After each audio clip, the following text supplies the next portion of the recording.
신발도 기름에 튀기면 맛있다는 말이 있습니다. 그 정도로 식용유와 기름은 음식을 만들 때 없어서는 안 될 필수품인데요. 요즘 들어 식용유의 종류가 너무 많아져서 뭐가 좋은지 헷갈리시죠? 문제는 우리가 자주 사용하던 기름류가 사실은 심각한 염증을 유발한다는 사실인데요. 오늘은 암을 유발할 수 있는 4가지와 좋은 식용유를 알려드릴게요. 첫 번째는 참기름입니다. 특히 참기름은 한국 사람에게 암 위험이 매우 높은 것으로 알려지고 있습니다. 물론 참기름이 무조건 암세포를 만드는 것은 아닙니다. 참기름을 최악의 방법으로 조리하기 때문인데요. 우리가 몸에 좋으라고 자주 먹는 미역국입니다. 한국에서 고기와 미역을 참기름에 볶아 국을 만들어 먹는데요. 참기름은 전 세계적으로도 발연점이 낮은 기름 중 하나입니다. 다시 말해 기름이 너무나도 쉽게 금방 타버린다는 것인데요. 겨우 섭씨 170도부터 기름이 타며 연기가 나기 시작합니다. 하지만 참기름으로 고기와 미역을 볶으면 그 연기가 기름에서 난다는 것을 모르는 경우가 많습니다. 미역이나 고기에서 나오는 연기로 착각할 수 있기 때문입니다. 이렇게 참기름을 볶음 요리에 사용하면 높은 온도에서 벤조피렌이라는 발암물질이 만들어지게 되는데요. 벤조피렌은 국제암연구소에서 공식적으로 인정한 1군 발암물질입니다. 1군 발암물질은 확실하게 암을 일으키는 것으로 밝혀진 것을 말합니다. 따라서 참기름은 절대로 불을 사용하는 요리에 들어가서는 안 됩니다. 요리를 마친 후에 불을 끄고 넣는 것은 괜찮습니다. 또 비빔밥처럼 아예 불을 사용하지 않는 요리에 넣는 것은 우리 건강에 도움이 될 수 있다는 것을 기억하세요. 참기름 말고도 우리 몸에 해로운 기름 종류가 많이 있습니다. 두 번째로 위험한 기름은 더욱 중요합니다. 영상 끝에는 튀겨도 좋은 기름까지 알려드리도록 할게요. 구독과 알림 설정 누르시고 여러분의 건강에 많은 도움 되시길 바랍니다. 댓글과 좋아요로 여러분의 의견도 알려주세요. 두 번째, 여러분 혹시 버터 많이 드시나요? 이제는 반드시 줄이셔야 합니다. 심장병 위험을 60%나 늘리고 내장 지방을 증가시키며 암까지 유발할 수 있습니다. 버터는 딱딱하게 굳어있는 고체이기 때문에 버터가 식용유라는 사실을 모르는 분들도 많은데요. 버터는 우유의 동물성 지방이 무려 80% 이상 들어있는 지방 덩어리입니다. 게다가 트랜스 지방 함량도 매우 높은데요. 하버드 대학교 공공보건대학원에서는 버터를 먹지 말라고 경고하기도 했습니다. 또 버터에는 다량의 콜레스테롤이 들어있는데요. 낙농업의 나라 덴마크에서 발표된 연구 결과에 따르면 버터는 적당한 양을 먹어도 체내 콜레스테롤 수치를 올리는 것으로 나타났습니다. 이렇게 되면 뇌출혈, 심근경색, 동맥경화 같은 심혈관 질환 발생 위험이 높아져 매우 위험해집니다. 하지만 더 큰 문제는 따로 있는데요. 여전히 수많은 음식점에서는 버터로 절대 하지 말아야 하는 요리 방식을 사용하고 있다는 것입니다. 가장 대표적인 것이 스테이크와 빵인데요.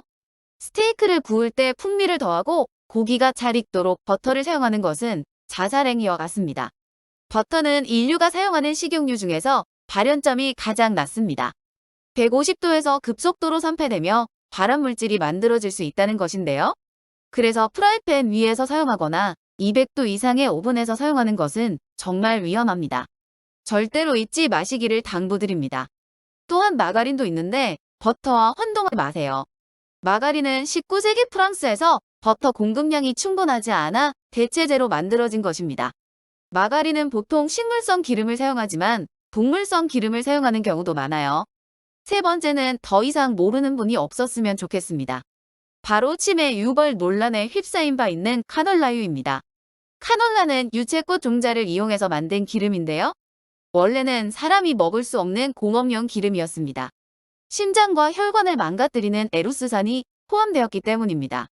하지만 유전공학 기술의 발달은 에루스산 함량을 줄여 사람이 먹을 수 있는 유전자 조작 품종을 탄생시켰는데요.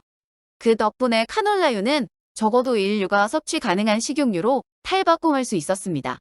미국 식품의약국 FDA는 심장병을 예방하는 데 카놀라유가 좋다는 의견을 내기도 했는데요. 하지만 카놀라유의 안정성 논란은 여전히 진행 중이라는 것을 모르는 분들이 의외로 많았습니다. 2017년 영국의 템플대학 연구팀의 동물 실험 결과가 대표적인데요. 카놀라유가 알츠하이머 치매를 악화시킨다는 겁니다. 치매 원인 물질로 알려진 베타 아밀로이드 플라크가 뇌세포에 더 많이 쌓였기 때문인데요. 그럼에도 불구하고 카놀라유가 건강한 식용유라는 인식이 퍼진 이유는 두 가지입니다.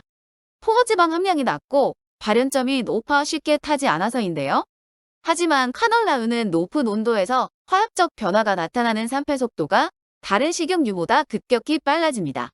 그래서 한번 썼던 카놀라유는 절대 다시 사용하면 안 되는데요.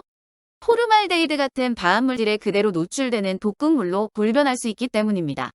네 번째로 위험한 식용유는 포도씨유입니다. 혹시 여러분들 중에 트랜스 지방이 몸에 나쁘다는 것을 모르는 분이 계신가요? 포도씨유는 발연점 자체는 매우 높고 실온에서 산패되는 속도가 느립니다. 그래서 깨끗하고 건강한 기름이라고 알고 계신 분들이 많은데요. 하지만 포도씨유를 높은 온도로 가열하면 얘기가 달라집니다. 식물성 기름이 트랜스 지방으로 바뀌기 때문인데요. 특히 포도씨유는 다른 식물성 기름 가운데서 트랜스 지방 전환 속도가 가장 빠르다는 것이 문제입니다. 따라서 포도씨유를 사용해서 튀김이나 볶은 요리를 할 때는 뜨거운 기름을 너무 오래 사용하지 않도록 주의가 필요한데요. 다섯 번째, 그럼 건강하고 안전하게 요리할 수 있는 기름은 무엇일까요? 최근 많은 전문가들은 이 질문에 대해 공통된 의견을 내고 있습니다. 그것은 바로 아보카도 오일입니다. 지금까지 인류가 사용한 식용유 중에서 아보카도 오일의 발연점은 섭씨 270도 가장 높습니다. 고온에서 쉽게 산패되지 않기 때문에 튀김 요리에 가장 적합할 뿐만 아니라 생으로 먹으면 심혈관 질환을 예방해주는 것으로 밝혀졌습니다. 특히 채소와 같이 먹으면 효능을 극대화시킬 수 있다고 하는데요. 카로티노이드 같은 채소의 영양 성분을 더 잘 흡수시키는 기능을 하기 때문입니다. 아보카도 오일의 유일한 단점인 햇빛만 잘 피해서 보관한다면 가장 건강하고 안전하며 맛있는 식용유를 즐길 수 있습니다. 올리브 오일도 식용유에 좋은 대안이 될 수 있습니다. 과거에는 아보카도 오일과 함께 약용으로 쓰이던 귀한 기름이었습니다. 좋은 콜레스테롤을 높여줘서 혈관 건강에 좋습니다. 또한 성인병을 예방하고 항산화 작용과 심장을 튼튼하게 해주는 효과가 뛰어납니다. 아보카도 오일이 알려지기 전까지 올리브 오일도 건강한 식용유로 많이 알려졌습니다. 올리브 오일의 발연점은 아보카도 오일보다는 낮은 180도에서 240도 정도 됩니다. 아보카도 오일과 올리브 오일 모두 고르실 때는 엑스트라 버진을 구매하시는 게 좋습니다. 요즘 들어 식용유의 종류가 너무 많아져서 뭐가 좋은지 헷갈리시죠?